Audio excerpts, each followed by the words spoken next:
Voici ce que nous présente en 5 lignes la 4e de couverture de Torture, écrit par Pierre Dévy, magnifiquement illustré par Émilie Léger.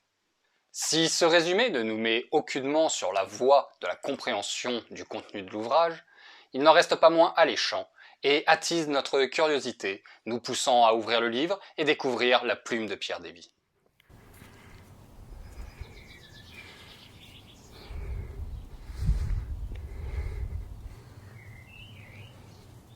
En fait, il est sympa le coin.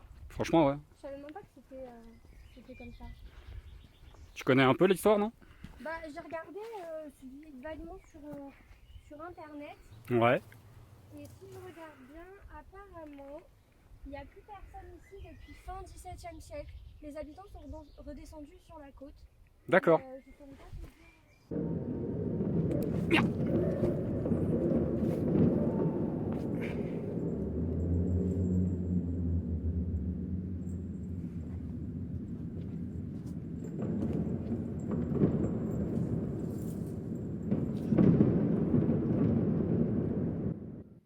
Du coup, je pensais qu'on pouvait continuer la balade en remontant un peu vers les ruines. Par contre, avant, si tu peux juste me passer un peu d'eau, s'il te plaît.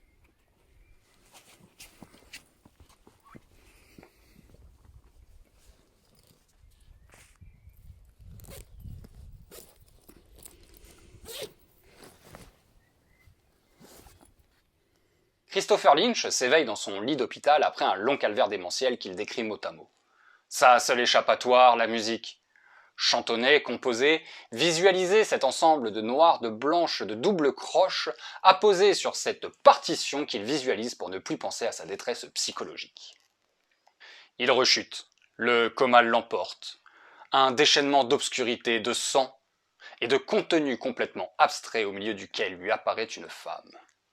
Qui est-elle? Quel est cet endroit dans lequel il arrive tant bien que mal à se frayer un chemin? De nouveau la réalité. La voix féminine du docteur Ferrat le fait sortir de son anarchique absence. Il reconnaît en elle la femme qu'il a visualisée dans son macabre songe.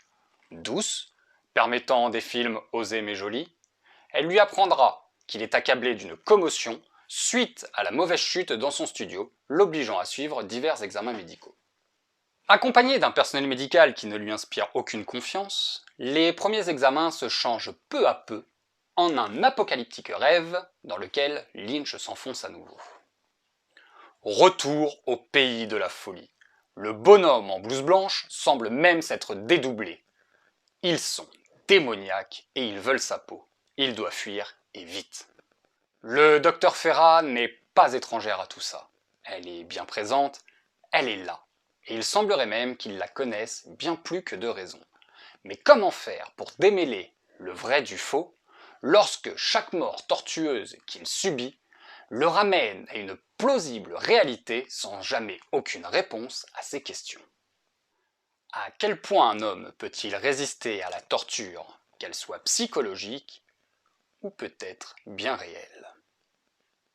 Pierre Dévy est un romancier québécois nous offrant ici un ouvrage sortant des sentiers battus. Nous sommes sur un livre pour adultes aguerris, soucieux du détail, ne reculant pas devant la démence et adepte du style comédie musicale. En effet, c'est pour moi une première lecture de cet auteur et il semblerait que la majorité de ses ouvrages soient rédigés sous cette forme. L'histoire se déroule, entrecoupée d'une chanson couchée sur 1 ou 2 pages.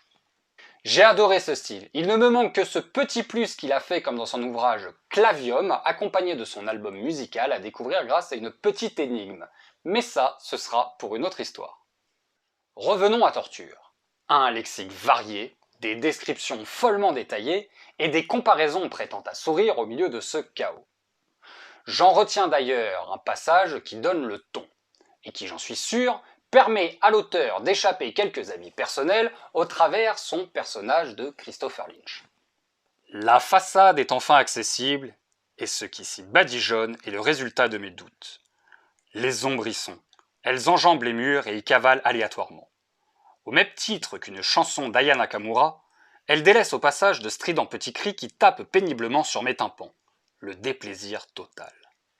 Mes efforts cérébraux s'accrochent à l'une d'elles. Je ne sais pas pourquoi, mais elles semblent me scruter. Un peu difficile à dire quand une masse ne transporte pas Dieu. À cet effet, et comme par magie, Le troupeau cesse net leur animation. Dans un geste lent, elles se retournent toutes vers moi. À présent, je me sens fortement observé. Ah, puis je m'en tape. Ce passage est pour moi celui qui illustre le mieux ce que vous allez découvrir comme style d'écriture tout au long de l'ouvrage. Du détail, de la pensée spontanée et du sombre au milieu d'une réalité complètement abstraite.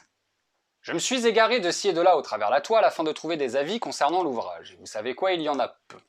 Les quelques avis laissés par certains lecteurs qualifient l'auteur de romancier aux phrases pompeuses. Et ce terme m'a marqué. Je conçois cependant que les longues phrases mêlées à l'abstrait de la réalité dans laquelle évolue Lynch peuvent dérouter et nous faire perdre notre fil rouge. Le style d'écriture choisi par Pierre Davy est un style bien à lui et il s'accorde parfaitement à l'ambiance de son histoire. Je suis même ravi de découvrir enfin un ouvrage aussi bien détaillé. Imaginez Tolkien décrire Minas Tirith comme un château surplombant un village et vous n'auriez qu'un infime aperçu de l'ampleur de la cité. Cet ouvrage nous fait évoluer comme conscience au sein de Christopher Lynch. On voit au travers ses yeux, on pense au travers sa matière grise. Notre cœur s'emballe au rythme du sien, et peut-être sombrons-nous même dans la folie avec lui.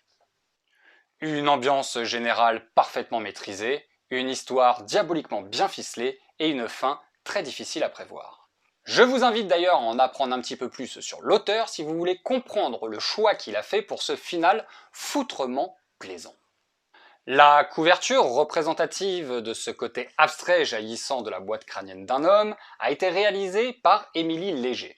Un choix de couleurs peu commun, avec des crânes émanant du sommet de la tête de notre personnage peu ragoûtant, le tout entouré par une bouillie sanguinolente. C'est une très belle réussite, c'est simple, ça fonctionne et ça tape à l'œil. Pour conclure, cet ouvrage est une véritable claque que je recommande à tout lecteur n'ayant pas peur d'un lexique pouvant être déroutant, adepte du genre de Stephen King dans le méandre de ses histoires les plus sombres, et pour tous les lecteurs qui aimeraient en apprendre un petit peu plus sur des auteurs encore trop peu connus en France, dont Pierre Davy fait partie, et que je vous recommande, en fait, tout simplement. Je reconnais avoir dû m'y reprendre à quelques reprises afin de prendre connaissance de tous les détails de l'ouvrage, puisqu'il m'a été difficile de le lire sortant de la collection des Contes Interdits, je m'étais habitué à une lecture beaucoup plus simple. En attendant, prenez soin de vous.